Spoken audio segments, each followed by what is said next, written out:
Different order types have advantages and disadvantages. Whichever type you use, don't forget the fact that they come with both rewards and drawbacks. So in this video, I want to talk about the benefits and risk of using market orders in trading. Let's look at advantages of market orders. Advantages of market orders. Number one is quick execution. Quick execution.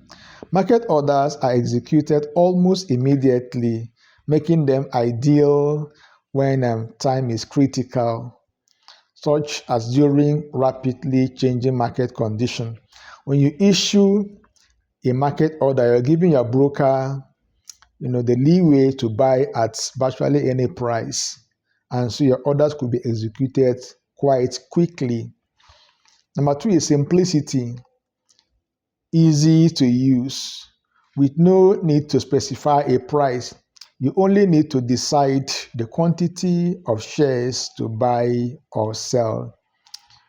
That joy of you just go to your trading platform, you choose the securities you want to trade in, either buy or sell.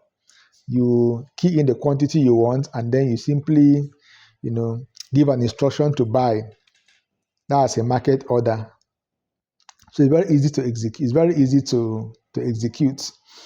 Number three, high liquidity stocks. High liquidity stocks.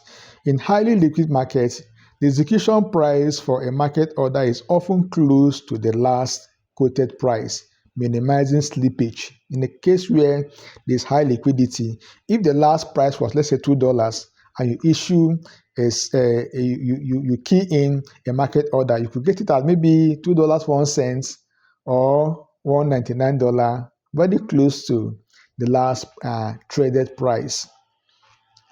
Number four, guaranteed execution. As long as the market is open and there are buyers and sellers, your orders will be executed. As long as the market is open, you have buyers and you have sellers, just key in the market order, almost instantaneously, your orders will be executed. Number five, best for long-term investors. It is best for long-term investors.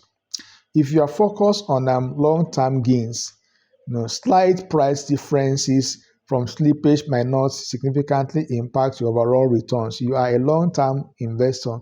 You're holding these stocks for 6 months, 1 year, 2, 3, 4, 5 years. So you don't really bother at which price you buy the stocks. So it's very good for long-term investors. Let's look at disadvantages of market orders.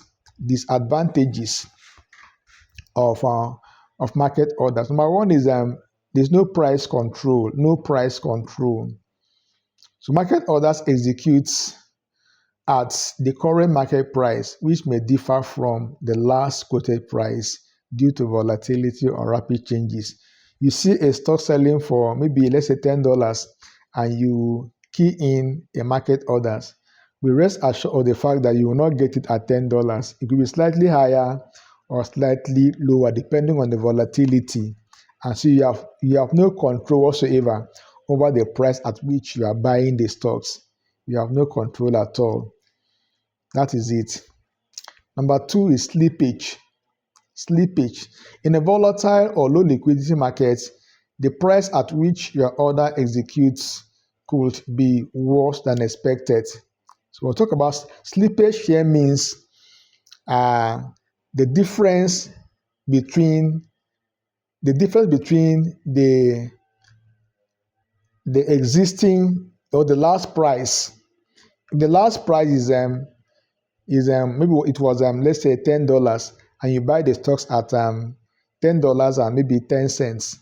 All right, or let's say $10 and maybe or 30 cents.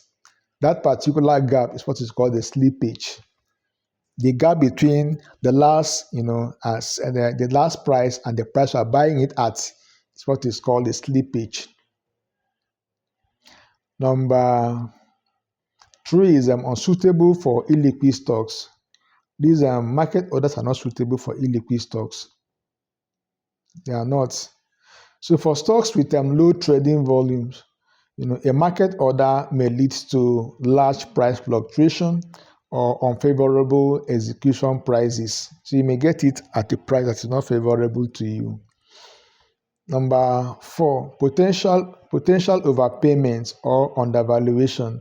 Potential overpayments or undervaluation is a typical disadvantage of a market order.